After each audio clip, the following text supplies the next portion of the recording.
Como que miraba a mi alrededor y decía, che, me parece que la única ventaja que tengo con todo el mundo es que yo puedo laburar más que ellos, digamos, porque contacto no tengo, no me conoce nadie. Lo único que tengo a mi favor es que yo le puedo meter 12, 14 horas a esto, digamos. Así que ahí empecé y ese fue como el motivo inicial del por qué emprender, digamos. O sea, yo estaba todo el tiempo comiéndome la cabeza diciendo, ¿cómo hago para tener la estructura que tiene Pentagram? Que es una empresa que tiene oficina en Nueva York, en Londres. ¿Cómo hago para ser como Saffron, que es una empresa que ha abierto su oficina en Mumbai y ha abierto su oficina en Viena? Y le mandé un mensaje al dueño de Saffron y le dije, mirá, ¿cómo has hecho lo que vos has hecho? Cuando me atiende la call me dice, escúchame, nómbrame 3 clientes que yo conozca. Y ahí yo dije, claro, no soy nadie, boludo. O sea, ¿qué marca le puedo nombrar yo a este tipo que conozca a él, que tiene que ser de talla mundial, global? Entonces como que el chabón ahí me marcó todo, ¿entendés? Como decir, che, si no estoy a ese nivel, este tipo no tengo con qué hablarle, digamos.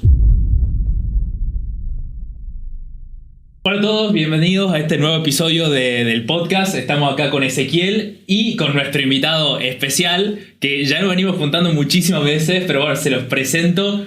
Fundador de Funka Brands, trabajó con empresas enormes como Heineken, como Scania, también con el Endeavor, que ya vamos a tocar esa faceta un poco, y sobre todo me gusta mucho lo institucional que estás haciendo. Santiago es un experto en branding, tiene Funka Brands específicamente y también exporta servicios para afuera, trabaja con muchísimas empresas de afuera, así que nada, un placer tenerte amigo acá. Nada, un gustazo. No, por favor. Muchas gracias por invitarme y nada, un gustazo venir acá a charlar con ustedes, a debatir un poco ideas y cosas. Sí, sobre todo de emprendimiento. ¿Vos cómo lo ves, Ezequiel? No, perfecto. Una incorporación espectacular. La verdad que, bueno, vamos a sacarle todo el jugo que se pueda, así. Primero que nada, bueno, la primera es como una pregunta para conocer más de vos como persona. ¿Cómo te definirías a vos sin mencionar tu empresa ni tu cargo? Bueno, arrancamos inevitablemente profundo, digamos, porque esa pregunta me la vienen haciendo... Capaz que me la han hecho muchas veces, pero me viene resonando más ahora, digamos, que en otro momento de mi vida. Porque creo que ahora estoy pasando por un momento en donde me puedo hacer más esas preguntas yo, digamos. Como que venía muy acostumbrado a, bueno, soy Santiago de Funka. O sea, cuando me pregunten, che, ¿y vos qué onda? Bueno, nada, tengo una empresa de branding, trabajamos con startups, ahí nomás tiraba con un pitch. Claro.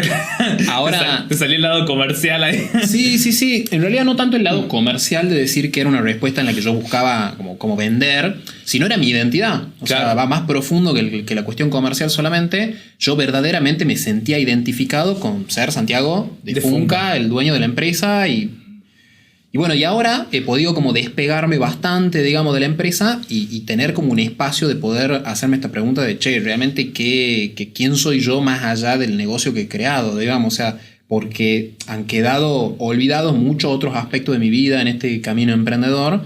Me aboqué full life a Funka, a volverlo un negocio próspero y qué sé yo. Y en eso, nada, me olvidé del Santiago que en su tiempo hacía otras cosas que no sea trabajar, básicamente. Así que bueno, esa es una pregunta que me resuena mucho. Como verán, no tengo una respuesta corta y fácil de decir, Santiago, soy tal y tal. Estoy trabajando mucho internamente para realmente poder tener una respuesta. Primero encontrarme, digamos, con ese Santiago más allá de Funka y poder tener una respuesta para cuando me pregunten nuevamente eso. Pero por lo que vengo un poco trabajando, digamos, mucho en terapia, con pareja, con amigos, es que creo que me defino como una persona muy curiosa. Una persona muy mega obsesiva, muy obsesiva con todo. Y siempre digo que por temporadas tengo obsesiones de decir, estoy obsesionado con, no sé, la biotecnología, con el mar, con los viajes y así. Y voy como profundamente investigando sobre eso. Pero creo que lo que me define es que soy muy curioso e inquieto, digamos, muy apasionado también. Eso sería un Santiago fuera de Funka, digamos. Bueno, ahí aprovechando todo lo que decís del tema de la curiosidad y todo eso, ¿eso fue lo que te llevó a fundar Funka? ¿O qué crees que fue el click que me dijiste, no, mira, a partir de ahora creo que puedo dar una solución o puedo aportar algo aquí con Funka? No, creo que me gustaría decirte que sí, que eso ha sido lo que me ha llevado, digamos, a fundarla o a empezar a emprender, pero no, creo que lejos de eso. Yo empecé a emprender más por una cuestión de una necesidad, digamos, básica, de que veía que necesitaba plata para básicamente poder salir con mis amigos. Y he visto, digamos, en esta cuestión del ser independiente, porque en su momento ni pensaba en emprender, ni lo que era emprender, o sea, estaba totalmente alejado de eso. Trabajaba en relación de dependencia en otra empresa de comunicación y a su vez me iban llegando como cositas a mí, digamos, de diseño, de comunicación, y fui haciendo esas cosas. Y sin darme cuenta, un día un cliente me convocó a otro cliente, a otro, y yo ya necesitaba más manos y salí a buscar una persona que me dé una mano. Y después eran 2, 3, 4, 5 y en un momento sí me vi como con una especie de semi-negocio, pero no fue algo consciente de decir, voy a emprender porque mi curiosidad es infinita y porque quiero explorar el mundo. Y no, la verdad que no, o sea, necesitaba plata. Trabajo desde muy chico, desde los 16, 17 años, trabajo y la plata que me han pagado toda la vida era una miseria y yo ya quería como nada, tener una vida más próspera y la única herramienta que encontré fue trabajar con clientes de manera independiente para poder aumentar mis ingresos, digamos. O sea que la motivación principal ha sido una necesidad económica y muchas ganas de querer realmente cambiar mi realidad. Excelente. Yo he tenido la suerte de que mi vieja, que también ha sido una gran inspiración a la hora de yo emprender, es una emprendedora, digamos, con toda su garra, con toda su voluntad, digamos, a pesar de una vida muy difícil que tuvo. Nada, eso como que me dio la visión de verla a ella, digamos, cómo ha laburado. Eso me ha impulsado también a decir, bueno, hay que esforzarse mucho, hay que trabajar para salir adelante. Pero muy marcado por esto, yo ya no quiero tener esta vida, quiero tener otro tipo de vida, entonces laburo un montón para conseguirlo, digamos. Es como que miraba a mi alrededor y decía, me parece que la única ventaja que tengo con todo el mundo es que yo puedo laburar más que ellos, digamos, porque contacto no tengo, no me conoce nadie, lo único que tengo a mi favor es que yo le puedo meter 12, 14 horas a esto, digamos. Así que ahí empecé y ese fue como el motivo inicial del por qué emprender, digamos, o sea, necesidad pura. Buenísimo eso, y ahí hay algo que siempre charlamos, el tema de mitificar el tema de que para emprender primero necesito una idea y recién, empiezo a armar todo el proceso y acá tenemos un ejemplo de que se emprende también por necesidad y por decir empiezo y después se va formando todo el resto, no sé cómo... Sí, sobre todo yo creo que en la parte profesional, cuando vos querés dar un salto a nivel ingreso es muy complicado, capaz que en el rubro grande hacerlo en un empleo, como vos decís, capaz como empezar a tener trabajo de freelancer, podés empezar a ganar más. Lo que yo te iba a preguntar era, ¿cuándo vos decidís? Porque vos podés agarrar todo ese trabajo, gestionarlo vos solo y ganar mucha más plata a corto plazo que delegando en alguien más. ¿Por qué decidís delegar? ¿Cuándo decís, estoy saturado y voy a crecer más delegando? Antes que agarrándome todo esto, haciendo todo yo solo, capaz que un trabajo de un poco de menor calidad, porque vos cuando delegas generalmente buscas gente que esté por arriba o que tenga el tiempo para dar un mejor servicio de más calidad. Uh-huh. Pero ¿cuándo llega ese clic que vos decís, no me quedo con la plata ahora, prefiero delegar y buscar más clientes? Bueno, respondiendo un poco a lo que decías vos de esta cuestión de la no planificación y que aún así así se puede emprender un negocio, creo que sí, totalmente sí. O sea, lo mío no empezó para nada planificado, fue todo improvisación pura. Obviamente creo que la planificación y el prepararse sí quizá te hace que esquives ciertos golpes que con la improvisación te los tenés que dar sí o sí, digamos. Claro. Y después, yendo a lo que me decías vos de cuándo he decidido tener equipo y no como amalgamar todo yo y hacerlo a todo yo, ha sido por dos cuestiones. Una, por una cuestión de que me he dado cuenta que yo empecé con mucha pasión sobre el diseño en sí. Me apasiona el mundo del diseño y empecé haciendo eso, digamos, como oficio así de diseñar, el diseño gráfico. Después me apasionó mucho la comunicación y hacía eso con los clientes. Llegaban los clientes, diseñaba piezas, después pensaba los mensajes, armaba los mensajes, los diseñaba. Pero cuando yo empecé a contratar la primera persona, porque yo no daba abasto, o sea, básicamente necesitaba más manos, me di cuenta que me encantaba esta cuestión de yo tener más tiempo libre fuera de lo operativo para poder charlar con el cliente. Porque la charla con el cliente era lo que a mí me volvía loco. Me extasiaba sentarme con un café con el tipo y que el tipo me empiece a contar cosas de su negocio, de cómo lo ha creado, de que su papá tenía otra empresa y que me cuente de la empresa del padre. Y todas esas cuestiones a mí me volaban la cabeza, entonces como que yo dije, quiero tener más tiempo para charlar con estos tipos que son súper interesantes y me están enseñando un montón de cosas, y si estoy sentado en la oficina con la computadora no lo puedo hacer. Entonces me di cuenta de esas dos cosas, que me gustaba mucho la relación con el cliente y que me gustaba mucho esta cuestión de crear equipo, de sumar a alguien, de contarle cuál era esa visión, de decirle, mira, quiero hacer las cosas bien, quiero hacer las cosas con calidad, con oficio, y ver que esa otra persona se conectaba con lo que yo le estaba pidiendo, con lo que yo le estaba contando de lo que era la visión de la empresa, y que se copaba y se sumaba. Entonces, esas dos cosas fue lo que me impulsó a decir, está bueno esto, sigamos creando más equipo, porque me copa el proceso de sumar gente al barco, y también porque me da más tiempo la delegación para seguir estando con el cliente, digamos, y vender más también, que era algo que en la práctica natural me gustó mucho porque siempre fue algo que me salió muy orgánicamente en estas conversaciones, que yo tenía mucha empatía con el cliente veía un pibe desesperado por aprender y yo veía en él un gran mentor, entonces había como una conexión muy piola y eso también desencadenaba, digamos, en éxito comercial con el cliente. Así que por ahí vino la mano del tema de cuándo surge crear equipo. Y me parece muy interesante que vos decís el hecho de aprender, porque al fin y al cabo nosotros creo que lo hemos charlado una vez a esto de hacer consultoría o trabajar con cierto tipo de clientes, que te permite sentarte al lado de personas que de otro modo es imposible que te sentes. Sí. Es una locura, digamos, la calidad que puedes llegar a conseguir de entorno cuando estás emprendiendo. Pero ¿cómo has conseguido por ahí los primeros clientes, que son por ahí lo más complicado, cuando vos no venís de un entorno de contacto? Cuando a veces yo también lo he pasado y para mí ha sido, creo que más duro el hecho de que me conozcan, el hecho de cambiar el entorno, que creo que inconscientemente lo terminás cambiando cuando te metes en el mundo emprendedor, porque te acercás a gente, por ejemplo, que a nosotros nos pasa, que empatizás, decís, che, a Santiago ya le ha pasado lo que capaz que a nosotros nos está pasando, a mí me está pasando ahora, decís, che, yo debería delegar a alguien, no debería, porque me pasa justamente esto de que necesito salir un poco del operativo porque me gusta mucho esto de cercanía con los clientes, entonces nada, me veo muy reflejado en eso. Es una locura, es una locura. Ahora, cuando vos empezás el hecho de armar equipo, ¿vos de entrada empezás a armar estructura o empezás a decir, che, trabajemos esto en conjunto, vamos viendo cómo va avanzando la relación con los clientes, vos cómo comunicás eso, cómo te manejabas en esa época? No ahora, digamos, sino en su momento, cuando Funka no era una empresa como tal. Bien, te respondo la primera pregunta de cómo he conseguido ese primer cliente, porque es una historia bastante loca, que yo estaba en ese momento, mi vida trabajaba en el comercio, en una empresa que vendía todo lo que tiene que ver con el outdoor, con deportes outdoor, pesca, cacería, etc. Estaba ahí como vendedor, clavado 10 horas laburando en el comercio, una locura, laburé casi 2 años y medio ahí, porque empecé a estudiar diseño en un instituto y necesitaba esa plata para salir con mi amigo a tomar una coca y para pagarme el instituto. Y en un momento me acuerdo que empecé como a invertir mucho en esta cuestión del diseño y me retrasaba con las cuotas del instituto.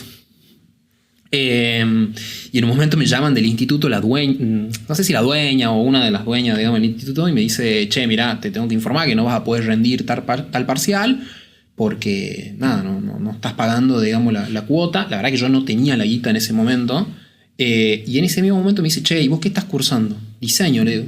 Bueno, tengo un primo mío que tiene una fábrica de pasta, necesita alguien que le haga unos folletitos, unas cosas, me lo ha tirado el otro día. Los pongo en contacto y fíjate, capaz que ahí saco unos mangos y... Bueno, dale, de una. Salgo del instituto, lo llamo, hola, sí, tal, me pasó tu número, sí, necesito, escúchame, ¿cuánto me cobrás por hacer esto? Me acuerdo que le dije 10 pesos. 10 pesos. Bueno, ¿lo haces por 2? Sí, bueno, dale, pum, y así. O sea, el tipo me pagaba 2 mangos, pero...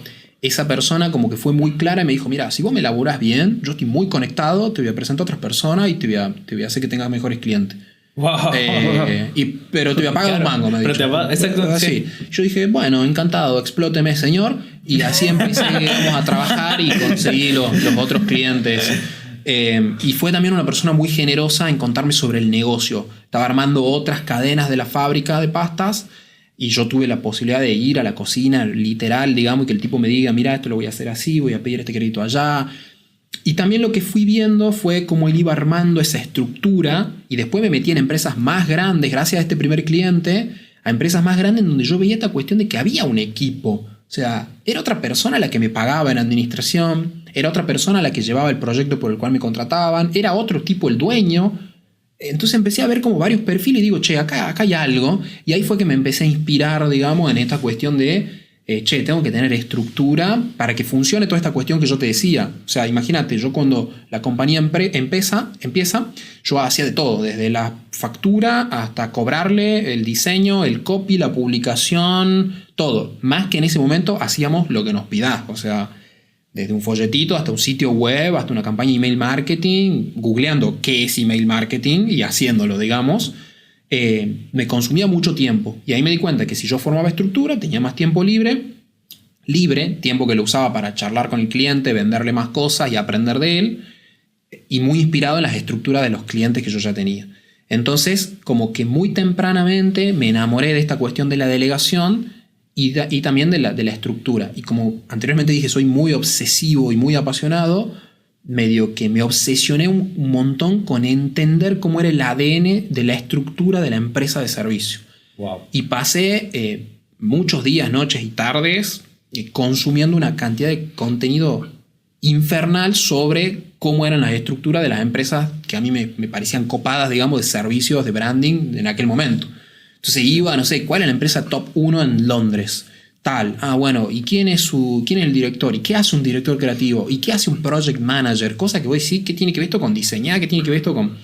¿Y qué es un brand manager? Bueno, es tal el puesto, y leía las descripciones de puesto, y veía un video en YouTube sobre cómo era la organización de tal. Después me topé con una serie que se llama Mad Men, que es una serie muy buena, de una agencia de publicidad de los años 60, 70, y me acuerdo que había todo un video, un chabón en YouTube que hacía contenido sobre Mad Men, y había un video que explicaba cómo era el organigrama de la agencia donde trabajaba el chabón. Y bueno, me lo veía esos videos y qué sé yo, y así me fui como interiorizando muchísimo en esta cuestión de la estructura. ¿Por qué? Porque era lo que me permitía estar cerca de lo que más me gustaba hacer, que era estar con el cliente, digamos, y haciendo equipo. Así que de ahí viene la cuestión esta de la estructura. Sí, por suerte, desde el inicio. Siempre hice algo que una vez un mentor me dijo que era diseñar el organigrama del presente y diseñar el organigrama del futuro. Entonces, cuando yo ya estaba ejecutando el presente de la empresa, lo hacía sabiendo que había un organigrama del futuro que yo tenía que en algún momento conseguir, digamos. Wow. Así me fui. Importante algo que te está diciendo ahí, el tema de, no quiero pasarlo por alto, el tema de los mentores. La verdad que a mí me pasó que siempre a mí, por ejemplo, yo tuve un mentor que a los 18 años yo estaba en la facultad y él agarró y me dijo, vení, él era lo que vendría a ser como un ayudante de cátedra de una de las materias de ahí, y me dijo, vení, no entré en una clase. Me hizo falta una clase y me dice, vení, tomemos un café. Mira, si yo te puedo recomendar algo hoy en día, empecé a trabajar contante. Sí. Yo estaba estudiando en su momento la carrera de contador, sí, y él me dijo, empezar a trabajar contante. A mí me sirvió muchísimo y bueno, a las 2 semanas empecé a trabajar y a partir de ahí que no paré. Y eso tenía 18 años. O ya con 28 hace 10 años que ando por ahí, ando. Entonces veo que es algo muy importante el hecho de decir, aprendo de personas, aprendo de mentores, en tu caso, clientes que normalmente seguro te dan muchos consejos, y me gustaría saber qué importancia le das vos a los mentores, aparte de lo que nos vais contando, en el caso de los clientes. Bueno, al inicio siempre los tuve, por suerte. Como decía Maxi, yo trabajo en una industria que tiene que ver con la consultoría, con los servicios, B2B, en donde te pone a la par de gente muy picante. Obviamente depende de qué tipo de cliente tenés, pero por suerte tuve grandes empresarios de clientes, y hay una mentoría indirecta, digamos, que la pude aprovechar por suerte muchísimo, y después lo tuve más de una manera consciente gracias a un primer mentor que tuve como de manera más, se podría decir oficial, aunque era súper informal, que es Diego Noriega, que es un gran emprendedor del mundo de las empresas de tecnología, emprendedor que fundó a La Maula en aquella época, una empresa que la terminó vendiendo a OLX, una gran compañía de talla mundial, que él fue el primer contacto que yo hice y como que me pegó un par de cachetadas de, che, mira, Santi, el mundo es esto, y me mostró el mundo como mi mercado. Y fue quien me ayudó, digamos, muchísimo a pensar en grande, sobre todo. Wow. Porque yo venía con toda esta cuestión de estructura, todo, pero todo era Made in Tucumán. Todo era como, bueno, ¿cómo son las empresas de Tucumán? ¿Cómo? Después del contacto con él y de algunas charlas con Diego, ha sido que yo empecé a ver más como el mundo, como el lienzo en el cual yo iba a tener que empezar a laburar, digamos. Y así después, él me dijo, vos deberías tener un mentor por cada área. Y eso me marcó mucho y salí a buscar eso, digamos. Yo creo que también tengo la suerte que trabajo dentro de lo que es el mundo de la consultoría y las empresas de servicios, dentro de una industria que es muy noble, muy buena, es muy de colegas, en donde yo le mando mensaje a todas las personas que quise, que admiré, y me contestaron y me dieron una call. Y así es como fui a buscar yo a estos mentores por cada área que me decía en su momento Diego, y conseguí personas que realmente han sido muy, muy generosas, que son gran parte, si no es casi el total, digamos, del haberme permitido recorrer cierto camino en este mundillo emprendedor.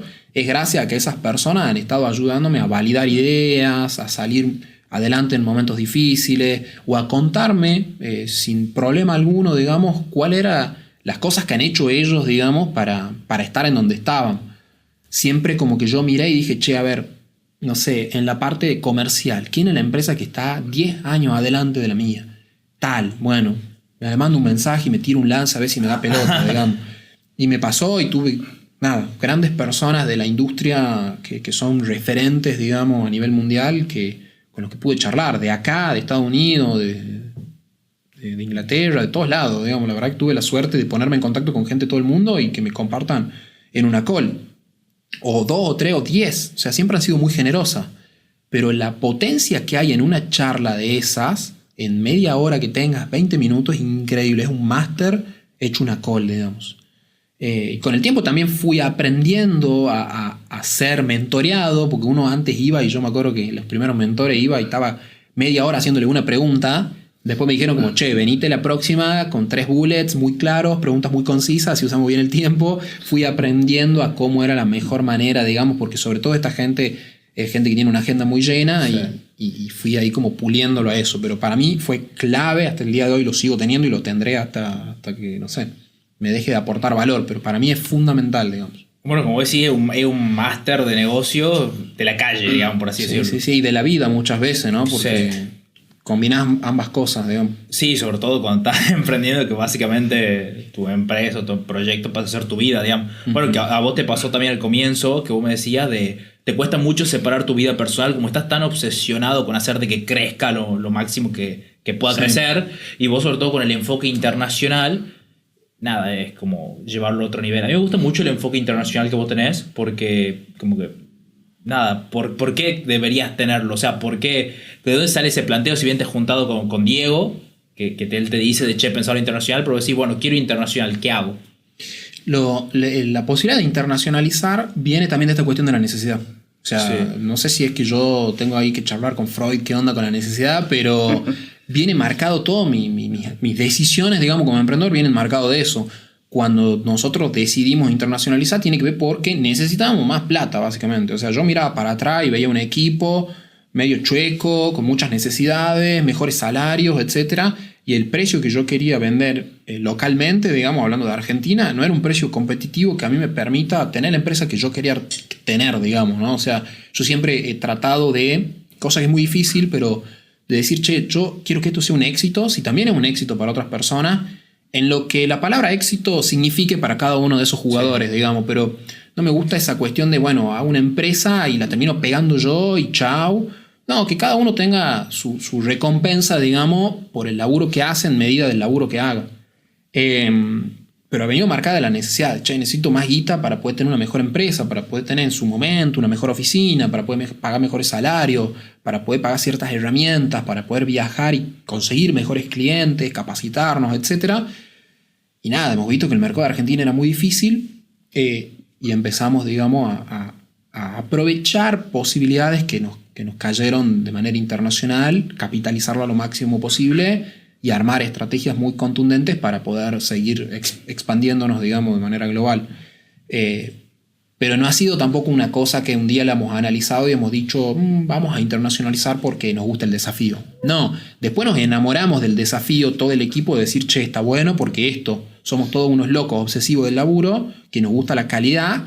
Y en el mercado internacional la calidad está con la vara global, digamos. O sea, tu trabajo se mide con el mismo trabajo de cualquier otro tipo que lo está haciendo en Madrid, en Londres, en Berlín, en San Francisco, en Montevideo o Buenos Aires. Sí. Entonces, tenés que usar ese estándar. Vos tenés que mirar todas esas empresas, mirar tu trabajo y decir, che, ¿compito o no compito? ¿Juego esta liga o no? Exactamente. Y ahí es donde nos ha obligado, digamos, a mejorar todos nuestros procesos, no solamente desde la parte creativa, desde la parte estratégica, sino también la parte del delivery, el project management, la administración misma. Todas las áreas de la empresa han tenido que estar a nivel global. Wow. Porque no podemos tener procesos administrativos como si fuésemos una empresa kiosquito, no podemos tener una calidad entregable de empresa kiosquito, un project management de esa categoría y así. Así que nada, después nos enamoramos también un poco de eso, del desafío, de cómo se pone la vara cuando estás compitiendo con empresas de talla mundial, del tamaño de las nuestras también. No es que le voy a competir a McKinsey, pero bueno. No, pero ya competí con todas. O sea, si acá, por ejemplo, en Tucumán hay, no sé, 10 empresas de branding, en Argentina hay 100, en el mundo hay cuánta, una locura. O sea, llevándolo a esos números es otra cosa, y sobre todo, como decía, el tema de la vara y la calidad. Cuando ya, o sea, en Tucumán puede ser el mejor en calidad.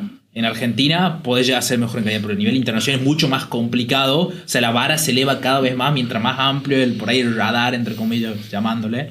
Sí. Es otro nivel, digamos. Y eso también lo he trabajado mucho con el equipo. Justo vengo de un almuerzo con un emprendedor mucho más joven que le decía esto, de la cuestión de que le decía, procura que tu vara siempre sea la global, porque es muy fácil pegarla en Tucumán. No digo que yo la haya pegado, pero veo otros casos, digamos, en donde es muy fácil dejarte como que te encandilen las luces o los aplausos, digamos, de decir, sí, buenísimo, ya has trabajado para estas 2 o 3 marcas que son reconocidas, pero después salí al mundo y son una hormiga, digamos. Entonces yo creo que eso te lleva a una excelencia que también conlleva una exigencia zarpada, digamos, y un entrenamiento zarpado para poder competir en esa liga, y ha sido un mensaje que yo le he trabajado mucho con el equipo, de decir, che, no nos quedemos con los aplausos de acá, vamos a buscar los aplausos de los mejores y nos paremos a la par de los mejores, digamos, por más de que no estemos jugando esa liga.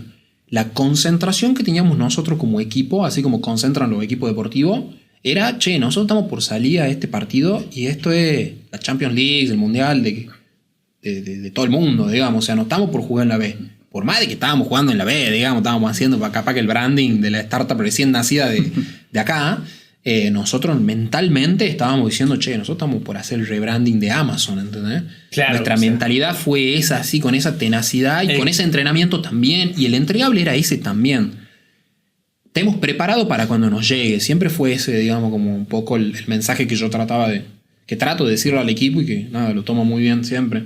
Y de alguno de esos trabajos que vos hacías con mucha calidad, ¿salió algo? O sea, decir, che, te han recomendado a X o Y que realmente ha valido la pena entregarle a ese cliente, como capaz que no te han pagado tanto. Siempre. Nosotros el 95% de nuestro laburo viene de referidos, y viene porque siempre la bajada es sobrecumplir. O sea, el sobrecumplimiento es parte de nuestro proceso. Nosotros tenemos el proceso end-to-end que comienza en A y termina en Z. Bueno, sí o sí tenemos que agregar Z2, Z3, Z4. Sí o sí es parte del paquete que le tenemos que tener al cliente. O sea, el estándar es el sobrecumplimiento. Entonces, ¿por qué? Porque de la única manera nosotros hemos detectado, che, nosotros crecemos a través de referidos. Ok, ¿qué podemos hacer estratégicamente para tener más referidos? ¿Cuándo el cliente nos refiere? Cuando el cliente hemos superado sus expectativas. Ok, ¿cuáles son las expectativas del cliente? Esta. Bueno, tenemos que entregar por acá. ¿Y qué son las cosas que hace que nosotros entreguemos por acá? Esta y esta. Bueno, busquemos en todo el viaje del cliente, en la contratación de servicio, los puntos para meter goles ahí, digamos. Suena muy lindo, es muy difícil hacerlo, no siempre nos sale, pero siempre el tema del sobrecumplimiento, porque sabemos que el boca en boca es lo que más nos permite ganar, digamos, prospectos. Así que nos movemos de esa manera, y también porque es un equipo, y yo también soy así, digamos, muy comprometido con la calidad extrema, digamos. O sea, a nosotros no nos da igual entregar cualquier cosa, digamos. O sea, no podemos dormir tranquilos, digamos, si entregamos algo que sabemos que es un 7, un 8, cuando podemos entregar un 10. Estamos todos intranquilos, digamos. O sea, todos tan tristes cuando llegamos a un resultado y decimos, che, esto no tiene la calidad Funka. Wow. Y no nos gusta. Por eso también hemos elegido un modelo de negocio boutique, en donde no tenemos muchos clientes, no somos una mega estructura de 30.000 personas, porque hemos decidido cuidar eso, que es lo que a nosotros nos hace feliz entregar como trabajadores, digamos. Excelente. Ahí cambiando un poquito ya de estándar, le pasemos. Hay algo muy importante que lo que está diciendo, el tema del estándar y todo eso. Hay una pregunta muy interesante que queríamos hacerte, el tema de ¿qué crees que para vos que es la diferencia entre hacer negocio y entre constituir una empresa? Yo creo que quizá hacer negocios te podrías llegar a referir entre por ahí la diferencia entre una persona que crea una empresa y la persona que es más como comerciante, ¿viste? Como, bueno, compro y vendo esto, compro y vendo, no sé, auto, lo que sea, o compro y vendo terrenos o cosas así, a la persona que crea toda una estructura que, según yo y la visión que tengo de la corta experiencia en el mundo, digamos, de emprender, creo que una derrama en más personas que otra, digamos. Yo creo que por ahí la transacción comerciante de yo tengo este producto que se lo compro a mi proveedor y te lo vendo a vos, fin, no necesita de una estructura grande que termina dando mucho empleo. Si es exitoso el negocio, termina creando empleo de calidad, etcétera, etcétera. Me parece que a medida que haya empresas más grandes favorece más a la sociedad, digamos, y creo que por ahí el hacer negocio solamente termina siendo un pasamanos. Un pasamanos que requiere de ciertas habilidades, ¿no? Que no es para nada fácil, pero creo que el hacer una empresa requiere de otro tipo de habilidades que tiene más que ver con crear un modelo de negocio, crear una propuesta de valor, crear todo un sistema, digamos, de stakeholders que están alrededor tuyo, que tiene que haber una relación y un valor para cada uno de ellos. Me parece que en el comerciante quizá eso es un poco más acotado y requiere de otros skills y tiene otro derrame, digamos, en la sociedad que es lo que a mí me interesa y por lo cual también decido intentar tener una empresa y no dedicarme al pasamano de proyectos, digamos, que lo podría hacer también. Excelente. Sí, por ahí entiendo también, justamente lo estaba explicando hace rato con el tema de tu visión de Funka, el tema de decir sobrecumplo y trato de dar siempre el máximo valor posible. También, bueno, ahí con Maxi, bueno, siempre lo hablamos, no sé si querés añadir un poco vos de qué es lo que pensamos en ese caso o qué es lo que pensás vos puntualmente sobre, en este caso, sobre cumplir y todo este tipo de estrategias que también uno lleva, más que nada como profesional y en tu caso, más que nada también. No, bueno, yo al tema del sobrecumplimiento, al hecho de cumplir con los estándares, lo conecto mucho con lo que vos has dicho hace rato. Es muy fácil quedarse con los focos en Tucumán. O sea, yo creo que en Tucumán, bueno, esto capaz que me va a traer problemas después con la comisión de jóvenes que yo estoy metido ahí en colegios graduados. Chicos, no es personal por las dudas. Nah, yo creo que en Tucumán los contadores, en términos generales, son muy mediocres o muy conformistas, por llamarlo de cierta forma. Conformistas suena menos agresivo. Entonces, no hay realmente alguien que esté craneando cómo mejorar en los sistemas o en la comercialización de los servicios contables. Entonces yo digo, yo supero eso, me voy más a las finanzas, que capaz creo que me gusta más a mí, y en lo que considero que tengo puntos muy fuertes comparativamente con otros, y digo, bueno, doy un escalón más, y es muy fácil destacar en corto plazo. Yo me recibí hace 2 años de contador, y hoy en día me estoy codeando con contadores que voy a decir, ¿qué onda? Y ya me ubican, y capaz que estoy peleando algunas empresas con otros contadores, y voy a decir, bueno, ya está, en Tucumán, de acá, si sigo así trabajando, en 3 años soy el mejor, pero en Argentina lo voy a hacer. Y internacionalmente voy a poder llegar a la estructura que tiene Deloitte, como siempre lo hablamos nosotros. O sea, yo realmente el estándar que aspiro y tengo ahí como la flecha es Deloitte, digamos. Entonces nada, es un poco, digamos. Sí, yo creo que lo que pasa es que en Tucumán por ahí el mercado es muy burbuja, en el sentido de que yo creo que capaz que hay muchos contadores que no saben ni lo que es Deloitte, ¿entendés? O sea, el otro día me pasó en un evento, digamos, de un grupo empresarial muy importante.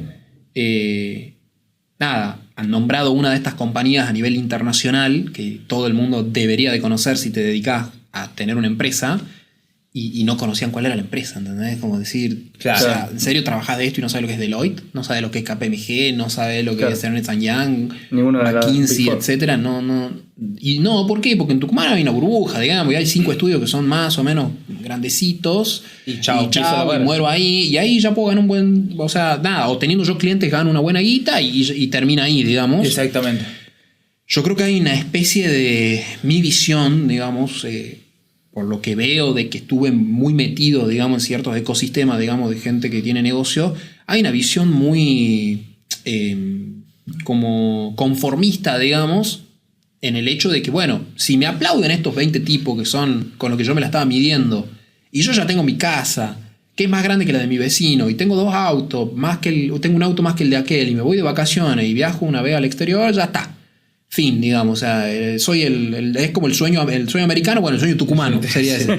Sí, es literal. Por otro lado, yo estaba todo el tiempo comiéndome la cabeza diciendo, ¿cómo hago para tener la estructura que tiene Pentagram? Que es una empresa que tiene oficina en Nueva York, en Londres. ¿Cómo hago para ser como Saffron, que es una empresa que ha abierto su oficina en Mumbai y ha abierto su oficina en Viena? Y le mandé un mensaje al dueño de Saffron y le dije, mirá, ¿cómo has hecho lo que vos has hecho? Y me acuerdo que el chabón cuando me atiende la call me dice, escúchame, nómbrame 3 clientes que yo conozca, que vos hayas atendido. Y el chabón estaba en Berlín, en Alemania, un español. Y ahí yo dije, claro, no soy nadie, boludo. O sea, ¿qué marca le puedo nombrar yo a este tipo que conozca a él, que tiene que ser de talla mundial, global? Entonces como que el chabón ahí me marcó todo, ¿entendés? Como decir, che, si no estoy a ese nivel, este tipo no tengo con qué hablarle, digamos, profesionalmente hablando.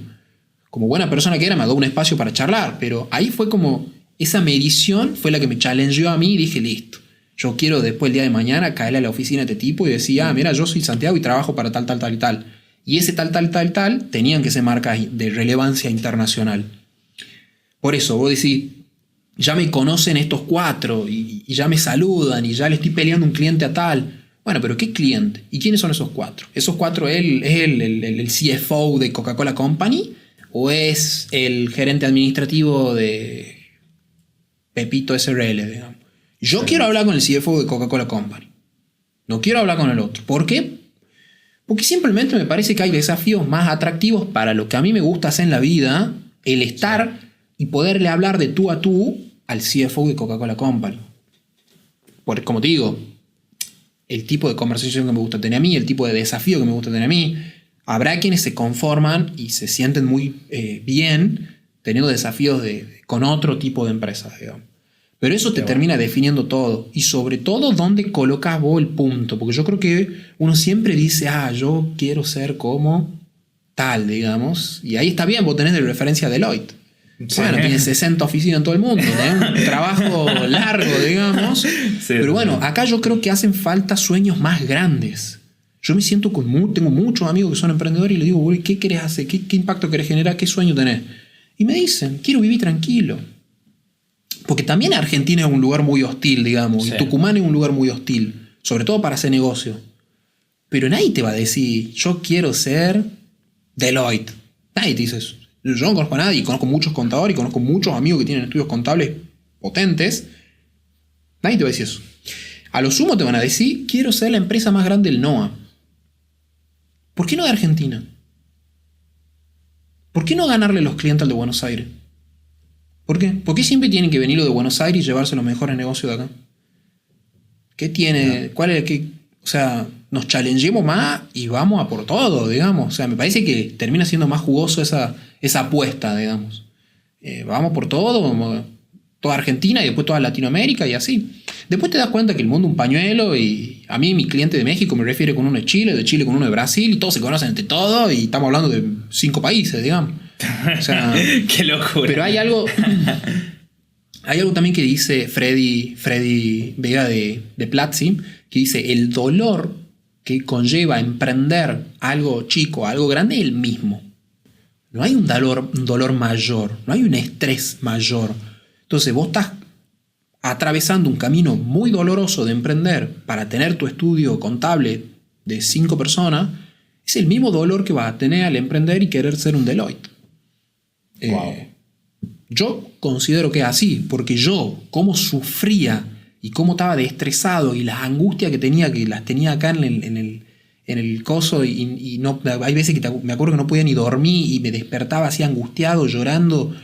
Lo hacía cuando tenía cliente en Tucumán. Y lo seguía haciendo también teniendo cliente en todo el mundo, digamos. O sea, la angustia era la misma. O sea, me parece que es difícil llegar, digamos, pero creo que un reto tiene es más lindo que el otro, para mí al menos, digamos. O sea, me parece más divertido ya querer conquistar el mundo que querer conquistar la aldea. Pero bueno, también hay ciertos costos extra que pagar, digamos, que hay que estar dispuesto. Sí. Bueno, sí. Yo lo hablo con Ezequiel. Yo como al principio mi plan era decir, bueno, primero soy mejor Tucumán, después de Argentina y después muy internacional. Y me di cuenta que realmente tenés que tratar de crecer en toda Argentina al mismo ritmo, si no va a llegar al punto donde nunca va a llegar lo internacional, por así decirlo. Pasa que el mercado mismo te lo va marcando, digamos. O sea, yo caigo a Buenos Aires y digo, soy el mejor de Tucumán, y te dicen, no, ¿dónde queda Tucumán? Exactamente. O sea, ¿qué empresa hay en Tucumán? Y cuando no te lo reconocen. Y cuando voy, no sé, todavía no fui, pero el día que vaya a Viena, a Alemania, si soy el mejor argentino, y te van a decir, ¿y qué empresa hay en Argentina? O sea, ¿qué? Y así, entonces el mercado te va como challengeando y empujando todo el tiempo, digamos, a que... Sí. Y a mí eso es lo que me gusta, qué sé yo, cada uno tiene su propia nafta, digamos. Por ahí a mí me pasó que, a ver, mi visión era un poco distinta. En el sentido de, yo decía, no, yo estaba terminando en la facultad y digo, no, me tengo que ir afuera. Tengo que ir afuera porque quiero competir con los mejores. Al principio era Estados Unidos, después termino siendo Europa, pero yo digo, tengo que ir afuera porque ahí están los mejores. Y resultó que no. Estuve ahí 3 años y la verdad que la competencia que vi ahí, nosotros estamos mucho más preparados como para eso. O sea, el nivel de caos y quilombo, por decirlo así, que manejamos nosotros y estamos acostumbrados a manejar que el dólar, que esto, que la inflación. Es un mayor desafío acá. Sí. Y a pesar de estar en una empresa con un buen sueldo y todo, terminé diciendo no me complete esto. Y volví para acá y la idea es meterle pata acá y ser mejor desde acá. No necesariamente irme hasta allá, vivir ahí y estar ahí, competir. Que sí, que es totalmente posible. Sí, pero veía por mí en esa parte que hay una visión de decir, yo veo una visión muy conformista. Y esa visión que decís, que como te pasa con tus amigos, a mí no me gustaba esa visión de decir, bueno, llego hasta acá, tengo mi sueldo, que está perfecto, pero no era para mí. Claro. Entonces, en ese sentido, creo que compartimos un poco ahí. Y es decir, apuntemos a otro estándar. Que yo al principio también lo juzgaba mucho, ¿no? Era como, bueno, pero ¿por qué conformarse? Y me di cuenta de varias cosas, digamos. Tuve varios como baldazos de humildad en donde me di cuenta. Una, que no es fácil llegar a... Sí, o sea, cuesta realmente. Y lo otro es que cada uno es como que la felicidad y el éxito significan cosas muy distintas, digamos. Sí. El hecho también de tener... Y los contextos también tienen mucho que ver. Y ahí es donde vuelvo, que Tucumán es un lugar muy hostil y Argentina también.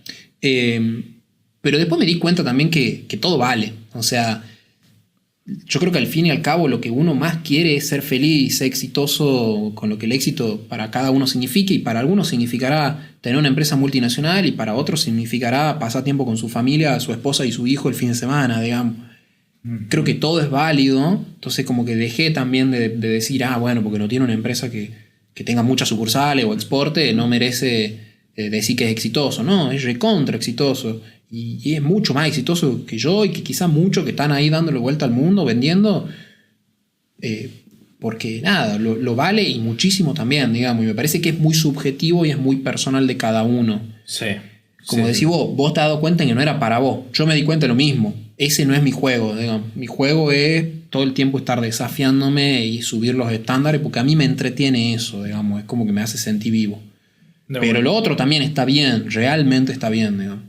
Tal cual. Bueno, a mí me pasa mucho que nada, esta visión de pensar internacional, es decir, che, tal como comparándome, que en realidad es medio, voy a decir, che, ¿qué hago yo comparándome con Deloitte? Porque ves Deloitte, ves el monstruo y es como que nada, yo estudiando un poquito de los procesos internos que tiene la empresa, la ingeniería psicológica que aplican los empleados para que no se vayan, nada, es una locura lo que hace Deloitte. Acá lo que más lo aplica, bueno, uno de los estudios más grandes.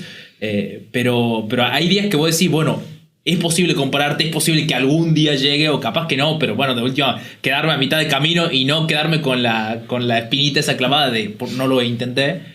Pero hay otros días que es como, che, es tan lejos que es totalmente imposible. Y eso también es como que, no sé, hay días que estás muy motivado y hay días que estás muy frustrado y lo ves tan lejos, que yo creo que va mucho de la mano como lo comercial, porque al fin y al cabo emprender, nos guste o no nos guste, puedes ser el mejor haciendo diseño del mundo, que si no tenés los clientes da igual lo bueno que seas haciendo diseño, digamos. Entonces creo que emprender, o por lo menos lo que voy aprendiendo hasta acá, se asocia mucho de lo que tan buen comercial podés llegar a ser. ¿Vos cómo la ves esa parte? Yo creo que tiene mucho que ver con qué tan buen comercial podés llegar a ser vos, o qué tantas habilidades tenés vos de contratar un muy buen comercial. O sea, si no sos muy buen comercial vos, tenés que ser un muy buen gestor, líder o manager para poder contratar mejor comercial que haga el laburo comercial. O sea, para mí las dos son extremadamente válidas. El tema es que ejecutes cualquiera de las dos. Porque bueno, la venta termina siendo lo más importante, una de las cosas más importantes, si no la más importante de una empresa, digamos. Y después viene la parte de, obviamente, cumplir los estándares totalmente, porque si te costó mucho conseguir cliente, mejor, nada, cumplir y que de última, o mantenerlo, o que te recomiende a otro, pero nada, yo creo que el primer contacto es... Nada, también lo más frustrante, ¿no? O sea, en el B2B lo más complicado, yo veo que a muchos les cuesta, bueno, nosotros lo charlamos mucho con Ezequiel cuando vino acá. No sé si querés contar un poco tu experiencia, tus traumas. Sí, bueno, yo te comentaba que estaba afuera y el volver a adaptarme aquí fue una locura. O sea, yo estaba acostumbrado que, como te decía, un buen sueldo, cargo y lo que sea, pero volver acá y empezar a remarla de cero ha sido como remar en dulce de leche. O sea, ha sido durísimo. Y había sido que máxima de una mano decir, bueno, empezar por acá y me alineé un poco las cosas y decir, bueno, te readaptas al mercado de aquí, pues la verdad que parecen internacionales cómo se ponen los estándares a veces y no termina siendo, y no son las empresas. Hay veces que veo que en empresas de aquí exigen muchísimo más de lo que realmente tienen como para aportar. Me pasó que al principio siempre terminé rebotando, o sea, no encontraba mi forma, mi manera de aportar valor, hasta que, bueno, le tuve que empezar la vuelta, el mismo mercado va validando. También era una idea que quería preguntarte qué opinas sobre qué tanto importa la idea si al final lo que te termina validando siempre es el mercado. Yo creo que la idea vale de nada, o sea, creo que ideas buenas tenemos todo.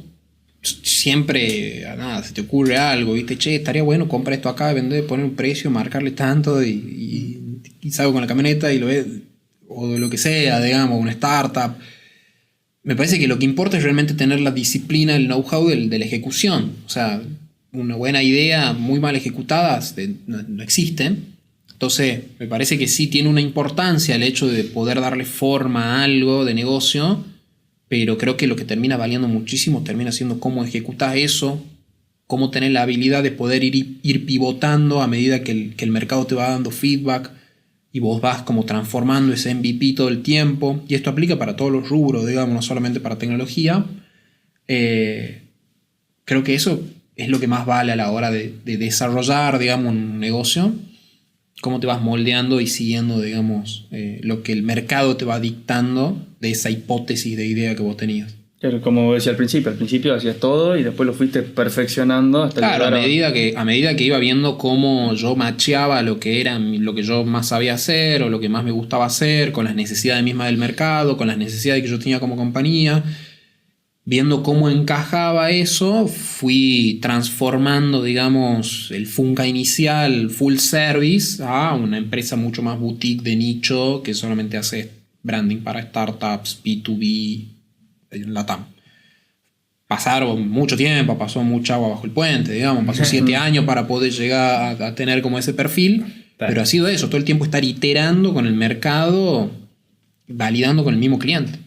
Sí. Ahora con el diario de lunes, el Santi del pasado hubiese estado muy contento, mucho más tranquilo de lo que capaz que por ahí estaba en su momento cuando recién estaba arrancando y había muchísima incertidumbre, digamos.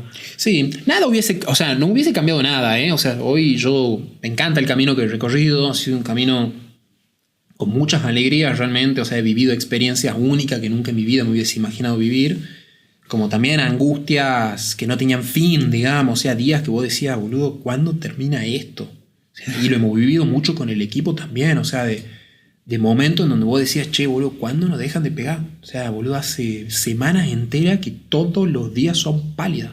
Una tras otra, y vernos la cara con los chicos y decir, boludo, y encima lo estamos haciendo por 2 mangos, boludo, no tiene sentido esto. O sea, ¿cuándo nos dejan de pegar, Chirlo? Y bueno, después ver cómo se sale de eso también es muy reconfortante, lo empodera a uno el hecho de decir, wow, boludo, o sea, esto me sacó callos, digamos, o sea, me curtió el haber pasado por tantas cosas malas y hoy la verdad que nos pasan muchas experiencias con los chicos, con el equipo, de estar frente a situaciones de altísima complejidad, de mucho estrés y de mucha presión, porque trabajamos con clientes que manejan un nivel de presión muy, muy zarpado, y nos miramos por ahí con los chicos y decimos, no, boludo, este pan comido, hemos pasado por tanta, mirá que nos afligís por esto, digamos, no pasa nada. Cuando capaz vos tenés del otro lado a una persona que no está acostumbrada a esos niveles y se muere, ¿entendés? Se paraliza frente a una situación súper compleja de crisis y nosotros decimos como, no pasa nada, o sea, hemos pasado infiernos que no se comparan a digamos, nos ha curtido mucho eso. Pero bueno, siento que ese proceso, digamos, que ha sido tan vertiginoso, tan angustiante por momentos, nos hace ser la empresa que somos ahora, digamos, nos hace defender los proyectos como los defendemos ahora, nos hace pararnos frente a los clientes de otra manera, como decir, che, pará, yo no es que salió de abajo una piedra, o sea, yo vengo hace muchos años metiéndole a esto y formándonos y soy el resultado de todo ese proceso, digamos. Yo creo que no cambiaría nada, digamos, de lo que me ha pasado. Por ahí agarro y digo, che, a mí me hubiese gustado nacer millonario y de ser hippie, vivir en San Francisco, y mi vida sea contemplar el mundo y nada más. Pero después me pongo a ver atrás y digo, bueno, sí, son muchas angustias, pero la verdad que nada, ha sido gratificante. Hoy me es gratificante mirar para atrás y decir, wow, todas estas cosas hemos pasado, boludo. Me ha dado muchas herramientas para la vida, digamos. Muchas herramientas para la vida. Bueno, vos de eso me comentabas la otra vez de un no sé si era un posteo en LinkedIn de la persona, de un founder que había vendido la empresa y ahora se estaba preguntando la hora qué. Uh-huh. No me acuerdo exactamente de quién era ni... Sí, era del founder de una empresa que se llama Loom, que la vendió a Atlassian por algo así como $70 millones, una cosa así. Un inmigrante, no me acuerdo de dónde era, creo que hindú, una cosa así, que la fundó en San Francisco, a Loom, y la vendió hace poquito en Atlassian, y publicó en su blog, su primera nota de blog, diciendo que no sabía qué hacer de su vida ahora que había podido vender la compañía, que tenía tiempo libre para pensar quién quiere ser, y se dio cuenta que se olvidó de quién era, digamos, en todo el proceso de fundarla la empresa y venderla, y que nada, que estaba haciendo este trabajo introspectivo y que ha pasado por muchos procesos también de reflexión en donde se exigía que sí o sí tenía que hacer algo de la talla de Loom, como que no se permitía hacer algo que pase desapercibido. Y se estaba como haciendo estas preguntas de ¿por qué? ¿Por qué no puedo hacer algo insignificante? ¿Por qué no puedo ser una persona común y corriente? ¿Por qué tengo esta presión todo el tiempo de demostrar que soy un superhombre, digamos? No sé por qué hablábamos de eso, pero esa es la historia del chaval del fundador de Loom. Tremenda. Hay que estar también, ¿no? Hay que vender tu empresa. Ese problema es un happy problem. Pero bueno, es un poco también lo que hablábamos al principio, si bien no tengo el problema que tiene el muchacho. Pero cuando tenés más tiempo, estás en un lugar privilegiado. Porque al fin y al cabo estamos en un lugar privilegiado. Obvio, es lo que le digo yo casi a todos mis amigos de hoy, digamos. Le digo, muchachos, o sea, fíjense que son unos privilegiados de lo que tienen. O sea, gracias al sacrificio de sus viejos, ustedes tienen el tiempo de pensar qué es lo que quieren hacer. Sí. Mis viejos no han tenido la posibilidad de pensar qué es lo que quieren hacer, y mis abuelos mucho menos. Era lo que tocaba, ¿entendés? O sea, hay que salir afuera, buscar el pan y llevarle eso a tu familia. Chau. Ahora somos una generación que viene de heredar toda ese trabajo fuerte de las personas que han estado anteriormente, y hoy tenemos el privilegio de nosotros decir, ay, ¿qué quiero ser? Contador, quiero ser abogado, quiero fundar una startup, Antes era, man, hay que hacer esto, hay que laburar, chau, fin. A mí un poco me pasó esa, digamos, o sea, yo no quería estar a los 16 años metido en el comercio laburando, porque yo terminaba el sábado, el viernes, yéndome a dormir, no daba más, quería estar encerrado todo el día descansando porque estaba, cansado, y mis amigos se iban a bailar. Y yo, olvídate que tenía ganas de bailar. Claro, o sea, muerto. Tenía plata, me cobraba, me acuerdo, semanal, el viernes o el sábado, y tenía la plata, pero no tenía ganas. Nada, me ha tocado esa. Hay también una frase muy buena que yo me he sentido muy identificado, que está en la serie de Arnold Schwarzenegger, que siempre la recomiendo. Yo la vi así con muy poca fe, no sabía de la historia de Arnold, y el chabón dice, cuando le preguntan sobre la depresión, y el tipo dice, no sé qué es la depresión, o sea, yo no sabía en ese momento qué era la depresión porque yo no tenía tiempo de preguntarme cómo estoy. O sea, yo tuve objetivos tan altos en mi vida y me exigí tanto en mi vida que estaba tan ocupado trabajando todo el día por eso, que no tenía tiempo de decir, che, estoy bien, estoy mal, ¿cómo me siento hoy? No había tiempo, porque me levantaba y tenía un montón de tareas que cumplir, un montón de cosas que hacer, y me iba a dormir así, y me dormía mientras trabajaba. Entonces, ¿en qué momento yo me preguntaba si estaba bien? Que un poco también la que me pasó a mí, digamos, de no tener tiempo de preguntarme un montón de cosas. O sea, esto de que decía yo, ¿quién soy más allá de Funka? No tenía el tiempo, ni la lucidez, ni la amplitud de eso, porque lo que me apremiaba era conseguir guita para poder salir adelante yo, digamos. Entonces lo único que importaba era eso. O sea, pirámide de Maslow, no el escalón más bajo, el que le sigue, ahí estaba yo, boludo. Estaba ahí en la rat race tratando de... Y no te haces esas preguntas.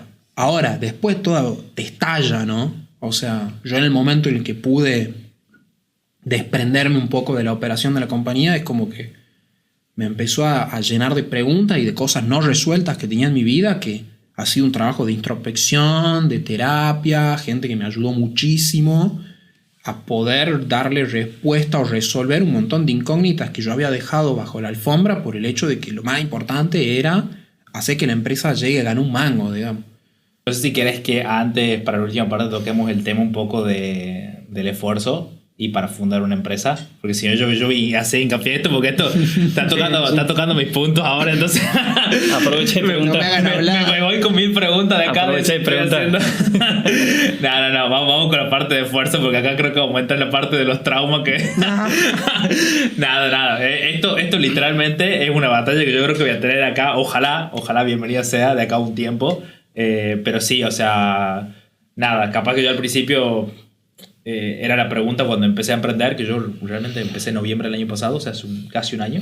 Y al principio era decir, bueno, voy a buscar cliente para comer, digamos, porque era totalmente, o sea, perdías un cliente y ya no tenías para comer. Claro. Y era una locura. Y después cuando vas creciendo de a poco, decís, bueno, ok, ya no, pero quiero seguir creciendo, digamos. O sea, claro, ya después el desafío es otro, ya. Sí, igualmente pasa esto de que surgen algunas oportunidades que vos decís, che, y si pierdo esta oportunidad, y si se me caen todos los clientes que tengo, y si tengo que empezar de cero, puedo hacer, no sé, como que hay un fantasmita ahí que te viene persiguiendo, que no sé si será el inconsciente o qué, o por ahí síndrome del impostor de me lo gané o fue solo suerte. Y vos decís, bueno, pero no puede haber sido suerte que haya conseguido ya varios clientes. No, es como que, no sé, es muy loco ahí cómo te pasa, y nada, es algo con lo que yo estoy conviviendo ahora. Así que tomo todo lo que ha hablado, realmente me lo tomo, y creo que tengo bastante trabajo ahí para hacer. Tengo que ir a terapia. No tomen mucho de las cosas que yo digo, digamos. O sea, tómenla de último con mucha pinza. Yo le confiaría más a un psicoanalista que a Santiago, digamos. Pero bueno. O sea, ya me mandó derecho con el psicoanalista. O sea. Bueno, puede ser cognitiva también la terapia. Nada, bueno, antes que nada estábamos hablando de algo antes de entrar acá que no quiero que quede perdido en el podcast, y es el tema del esfuerzo y el hecho de pegarla por ahí. Y hablamos un poco con las startups y todo eso. No sé cómo podemos tomarlo a eso. No sé si te acordás, Ezequiel, lo que estábamos hablando justo con Santiago. Sí, bueno, a ver, la idea de eso en ese caso, el tema del esfuerzo y el tema de pegarla, la idea sería un poco también de lo que veníamos hablando. ¿Dónde está la vara? No sé si entendí bien la pregunta, pero yo creo que pegarla sin esfuerzo, estamos hablando de suerte, que yo creo que existe algo de eso, pero me parece que con esfuerzo uno, suma más porotos, digamos. Ahora, hacer doble clic en esfuerzo, yo creo que es algo que muy poca gente hace. De decir, bueno, ok, ¿cómo se construyeron los unicornios de Argentina, que es uno de los países de la TAM que más unicornios tiene? Y también, yo muchas veces me lo pregunté, digamos, y cuando vos haces doble clic y ves el patrón, y son todos chabones que han estudiado en Stanford, todas personas que sus padres han sido grandes empresarios de empresas muy, muy grandes, con una red de contactos a nivel global, claro, o que trabajaron en una multinacional muy importante, y después vos te ves ahí y dices, no sé, o sea, yo no he ido a Stanford, no fui a tal lado, pero después vienen y te dicen, no, pero se puede. Si vos te esforzás, se puede. Lo único que tenés que cambiar tu mente, pensar en grande, etcétera, etcétera. No lo sé, es una incógnita que yo también tengo hoy, pero yo veo las métricas, digamos, y digo, bueno, analicemos, como digo, las empresas más grandes de tecnología y veamos quiénes son sus fundadores. Y yo no conozco, o muy pocos, digo, la excepción es los pibes que salieron, no sé, del conurbano bonaerense, ni hablar del interior, o sea, no existe un unicornio del interior. ¿Por qué será? No sé. Yo, sin duda, creo que el tucumano, el jujeño, el salteño, el santiagueño se esfuerza igual que el porteño, o más, y no tenemos unicornios. Pero bueno, no, la verdad es un tema que me considero ignorante. No hice la investigación correspondiente, digamos, como para saber cuál es la fórmula o la vara que más termina valiendo a la hora de conseguir cierto éxito o cierto tipo de empresa, digamos, que un poco de lo que estamos hablando. Pero sí veo y analizo los patrones, y el patrón con el que me encuentro es ese, digamos. Cosa de la que yo, con que estoy muy metido en el tema, no se habla. Yo no escucho en los eventos, digamos, que se digan, bueno, yo estuve en Stanford conocí a tal, fui a Stanford sponsoreado por tal, que cuesta $150,000, un máster ahí, me banqué 2 años viviendo en esa ciudad de tal manera. Pero con esto tampoco quiero decir que estos tipos se han esforzado. Sí que se han esforzado, sí que se han desvelado, sí que se han quemado las pestañas con sus empresas. Capaz que de igual manera, no lo sé, que una persona que viene de abajo. Pero bueno, yo analizo y veo esa realidad, digamos, en relación al esfuerzo. Claro. Yo creo que quizá un pibe que vive, no sé, en Villa Alem, por más de que se esfuerce, hoy yo no sé si llega a construir un unicornio.